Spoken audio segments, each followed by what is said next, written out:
വാടക കെട്ടിടത്തിൽ പ്രവർത്തിച്ചു വരുന്ന എടക്കര സബ് ട്രഷറിയുടെ പുതിയ കെട്ടിടം ധനകാര്യ വകുപ്പ് മന്ത്രി കെ.എൻ. ബാലഗോപാൽ ഓൺലൈനായി ഉദ്ഘാടനം ചെയ്തു. കേരളത്തിന്റെ സാമ്പത്തിക നടത്തിപ്പ് സംവിധാനം വളരെ ഫലപ്രദമാണ്. ഇന്ത്യയിൽ ഏറ്റവും മികച്ച രീതിയിൽ പ്രവർത്തിക്കുന്ന ട്രഷറി സംവിധാനമാണ് കേരളത്തിന്റേത്. കേരളത്തിന്റെ ട്രഷറി സംവിധാനം ഡിജിറ്റലായി കഴിഞ്ഞെന്നും അദ്ദേഹം പറഞ്ഞു.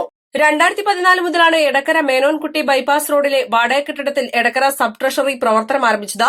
എടക്കര വഴിക്കടവ്, ചുങ്കത്ര, മൂത്തേടം, പോത്തുകൽ എന്നീ ഗ്രാമപഞ്ചായത്തുകളും അതിനു കീഴിൽ വരുന്ന സ്ഥാപനങ്ങളുമാണ് ഈ ട്രഷറിയുടെ കീഴിൽ പ്രവർത്തിക്കുന്നത്.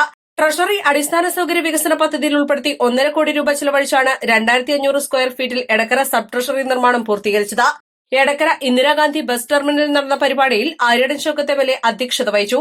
മധ്യമേഖലാ ഡെപ്യൂട്ടി ഡയറക്ടർ പി.ആർ. സിന്ധു, വിവിധ ബ്ലോക്ക് പഞ്ചായത്ത് പ്രസിഡന്റുമാരായ Bobby C Mampra, Deepa Haridas, MA. Jose, TK. Afsad, Ramlath Neythakodan, Edakkara ഗ്രാമപഞ്ചായത്ത് വൈസ് പ്രസിഡന്റ് അബ്ദുൾ റസാഖ് എരഞ്ഞിക്കൽ, മെമ്പർമാരായ P. Josmi Thomas, KC. Shahul Hameed, PK. Abdul Shameer, OT. James, വിവിധ രാഷ്ട്രീയ പാർട്ടി പ്രതിനിധികൾ തുടങ്ങിയവർ പങ്കെടുത്തു. കെട്ടിടത്തിന് സ്ഥലം സൌജന്യമായി നൽകിയ എ.ജി. സജിമോനെ ചടങ്ങിൽ മൊമന്റോ നൽകി ആദരിച്ചു. East live, Edakkara.